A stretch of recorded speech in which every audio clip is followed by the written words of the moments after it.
नमस्कार विद्यार्थी मित्रो हो. BA भाग 3 अर्थशास्त्र विषयातील आर्थिक विचारांचा इतिहास या पेपरमधील रिकार्डोचे आर्थिक विचार या भागातील रिकार्डोचा खंडविषयक सिद्धांत आज आपण अभ्यासणार आहोत. यापूर्वीच्या व्हिडिओमध्ये आपण रिकार्डोचा जीवन परिचय आणि रिकार्डोचा श्रममूल्य सिद्धांत या दोन बाबी आपण स्पष्ट केलेल्या आहेत. आता आपण रिकार्डोचा खंडविषयक सिद्धांत मांडणार आहोत. डेव्हिड रिकार्डो यांनी हा सिद्धांत इंग्लंडमध्ये अन्नधान्याच्या किमतीचा प्रश्न गाजला होता त्या पार्श्वभूमीवर मांडला आहे. खंड सिद्धांत म्हटलं की रिकार्डोचेच नाव पुढे येते. रिकार्डो पूर्वी निसर्गवाद्यांनी खंडाबाबत मांडणी केली होती. ॲडम स्मिथ यांनी देखील राष्ट्राच्या संपत्ती या ग्रंथात खंडविषयक विवेचन केले होते. या निसर्गवाद्यांनी व ॲडम स्मिथने खंड मांडणी करत असताना जमीन ही निसर्गाची देणगी मानली आहे, त्यामुळे खंडाला त्यांनी विशेष महत्त्व दिले नव्हते. ॲडरसन या विचारवंताने देखील विस्तृत लागवडीच्या बाबतीत खंडाची कल्पना मांडली होती. रिकार्डोचा समकालीन विचारवंत थॉमस माल्थस यांनी देखील खंडाबाबत विश्लेषण केले होते. परंतु डेव्हिड रिकार्डो यांनीच खंड विवेचन हे अत्यंत शास्त्रशुद्ध पद्धतीने आणि सविस्तर पद्धतीने केलेले आहे. त्यामुळे रिकार्डोचाच खंडविषयक सिद्धांत हा लोकप्रिय झाला आणि मान्यताही पावला. इंग्लंडमध्ये अन्नधान्याच्या किमतीचा प्रश्न हा मोठ्या प्रमाणावरती गाजला होता.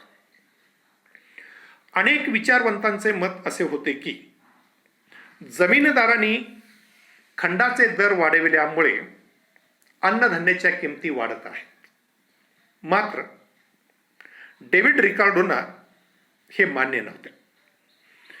त्यांच्या मते अन्नधान्याच्या किमती वाढल्यामुळे खंडाचा दर वाढला आहे, म्हणजेच किमतीतील वाढीमुळेच खंडाची निर्मिती होते, हे रिकार्डोना या सिद्धांतातून स्पष्ट करावायचे होते. त्यासाठी त्यांनी हा सिद्धांत मांडला. डेव्हिड रिकार्डो यांनी खंडविषयक सिद्धांत मांडत असताना खंडाची व्याख्या केलेली आहे. जमिनीच्या उपजत आणि अविनाशी गुणांबद्दल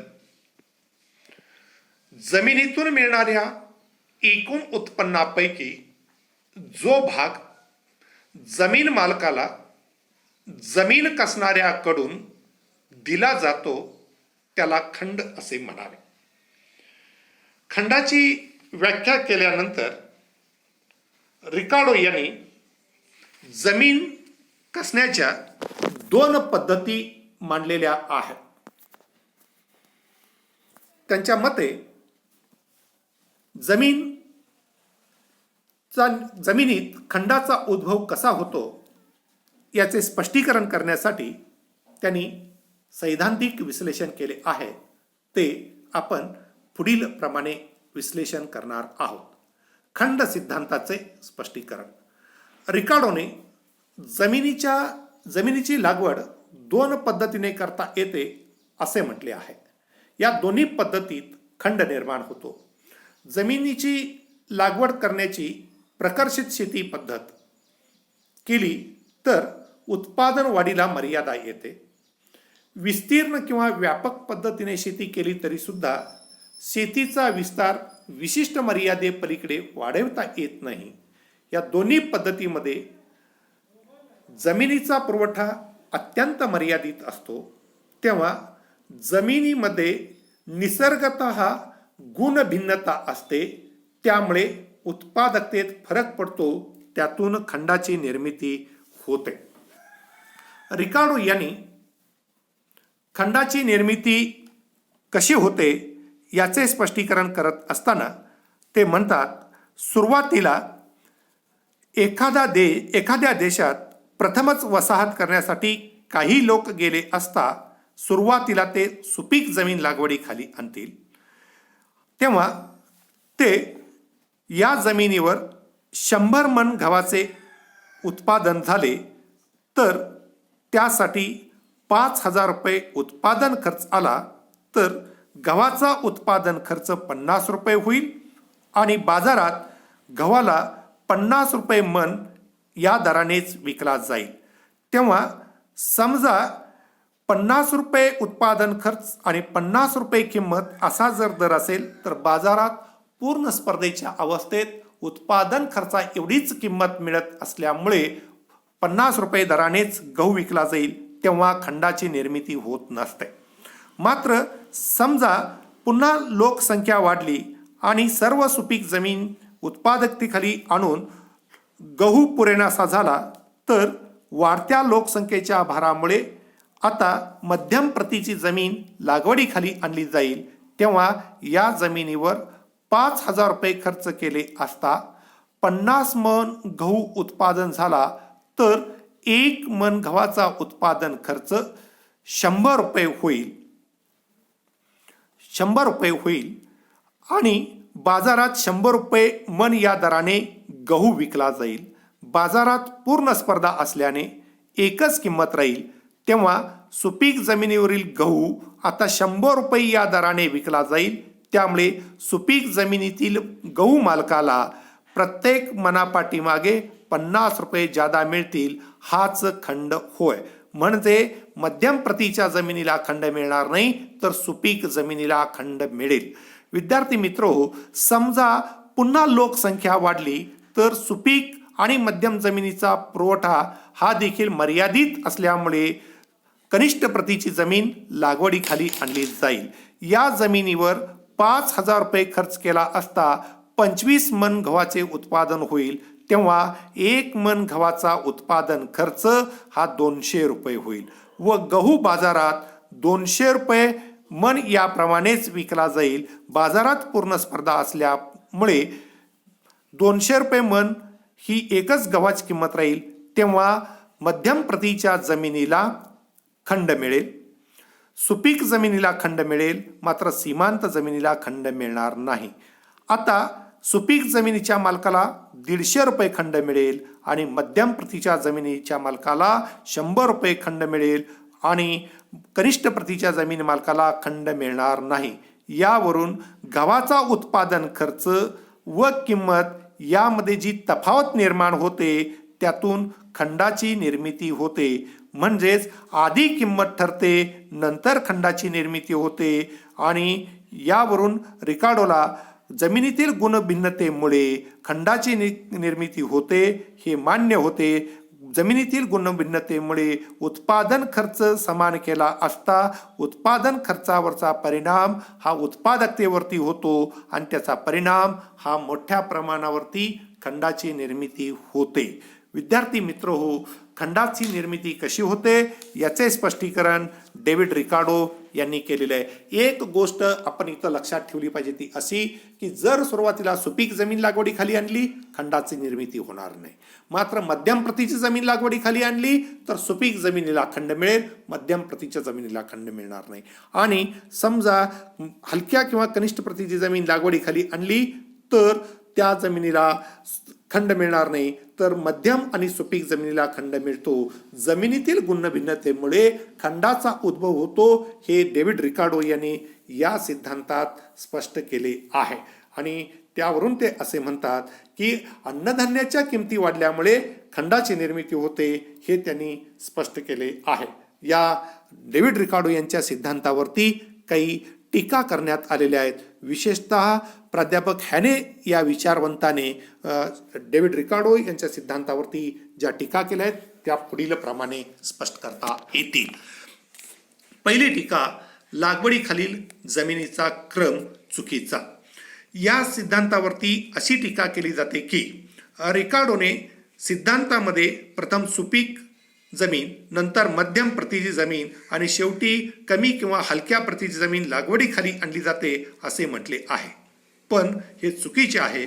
याला कोणताही ऐतिहासिक पुरावा नाही आणि जगातील सर्वात शेवटी विकसित देश म्हणून वसाहतवाद्यांचा देश म्हणून अमेरिकेकडे बघितले जाते.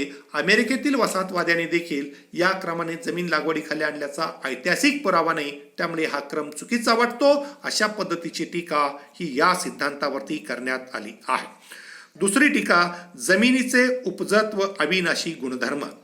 रिकार्डोच्या सिद्धांतात जमिनीच्या उपजत आणि अविनाशी गुणधर्मामुळे जमीन मालकाला खंड मिळतो असे म्हटले आहे, परंतु हे चुकीचे आहे. कारण जमिनीमध्ये उपजत व अविनाशी गुण असतातच असे नाही. काही वेळा शेतकरी जमिनीमध्ये खतांचा वापर करून, रासायनिक द्रव्यांचा वापर करून अधिक उत्पादन घेऊ शकतो. तर काही वेळा जमिनीतील जे अविनाशी गुण आपण म्हणतो ते काही वेळा रासायनिक द्रव्यांचा अतिरिक्त वापर केल्यामुळे ते नष्ट होतात. अलीकडच्या काळामध्ये फार मोठ्या प्रमाणावरती जमीन नापीक होण्याचा धोका वाढलेला दिसून येतो. याचा अर्थ जमिनीत उपजत गुण असतात, अविनाशी गुण असतात असं जे गृहीत धरलेलं आहे ते सर्वस्वी चुकीचे असल्याचे दिसून येते. तिसरी टीका, वस्तूचे मूल्य व किंमत यामधील साम्य. रिकार्डोच्या सिद्धांतातील महत्त्वाचा दोष म्हणजे वस्तूचे मूल्य व किंमत यातील साम्य होय. रिकार्डोच्या मूल्य सिद्धांतानुसार वस्तूच्या उत्पादनासाठी जे श्रम खर्ची पडतात ते त्या वस्तूचे मूल्य निर्धारित करतात. खंडाच्या बाबतीत प्रश्न पडतो की सुपीक जमिनीवर श्रम आणि निकृष्ट प्रतीच्या जमिनीवरील श्रम यापैकी कोणते श्रम विचारात घेऊन धान्याचे मूल्य ठरवावे.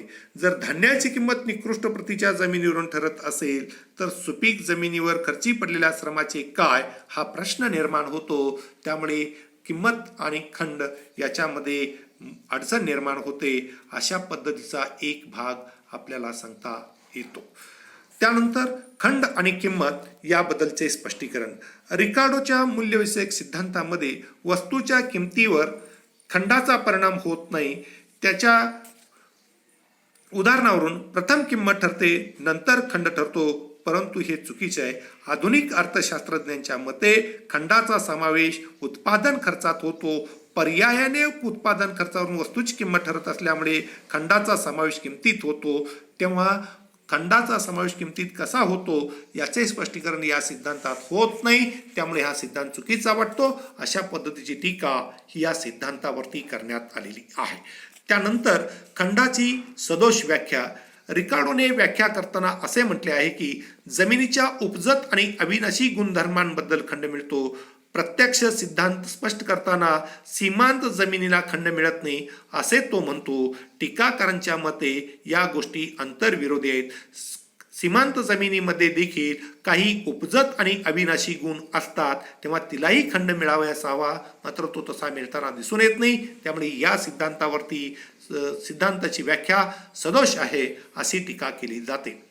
पूर्ण स्पर्धेच्या गृहीतावरील आधारित सिद्धांत. रिकार्डोचा खंडविषयक सिद्धांत हा दोषपूर्ण अशा बाजारातील पूर्ण स्पर्धेच्या गृहीतावर आधारलेला आहे. टीकाकारांच्या मते बाजारात पूर्ण स्पर्धा नसते. प्राध्यापक चेंबरलिन आणि रॉबिन्सन यांनी अपूर्ण स्पर्धेचं किंवा मक्तेदारयुक्त स्पर्धेचे विश्लेषण केलेले आहे, तेव्हा पूर्ण स्पर्धेच्या गृहीतावरील सिद्धांत चुकीचा होतो अशी टीका करण्यात येते. आणि शेवटची टीका, खंडाचा उद्भव फक्त जमिनीतच होतो. रिकार्डोच्या मते जमिनीत गुणभिन्नता असल्यामुळे खंडाचा उद्भव फक्त जमिनीत होतो. मात्र आधुनिक अर्थतज्ञांनी कोणत्याही उत्पादन घटकाचा पुरवठा मागणीच्या मानाने लवचिक असेल, दुर्मिळ असेल तर कोणत्याही घटकाला ही वाढीव किंमत मिळते, ती खंडासारखी असते. त्यामुळे कोणत्याही उत्पादन घटकाला खंड मिळतो तेव्हा फक्त जमिनीला मिळतो असे म्हणणे चुकीचे आहे, अशी टीका करण्यात आलेली आहे. विद्यार्थी मित्र हो, रिकार्डोचा खंडविषयक सिद्धांत हा अत्यंत लोकप्रिय असा सिद्धांत आहे. तो सिद्धांत आपण या पद्धतीने स्पष्ट केलेला आहे. या भागावरती एक 10 मार्काचा मोठा प्रश्न हा आपल्याला विचारला जाऊ शकतो. त्याचा अभ्यास आपण या पद्धतीने करावा. धन्यवाद.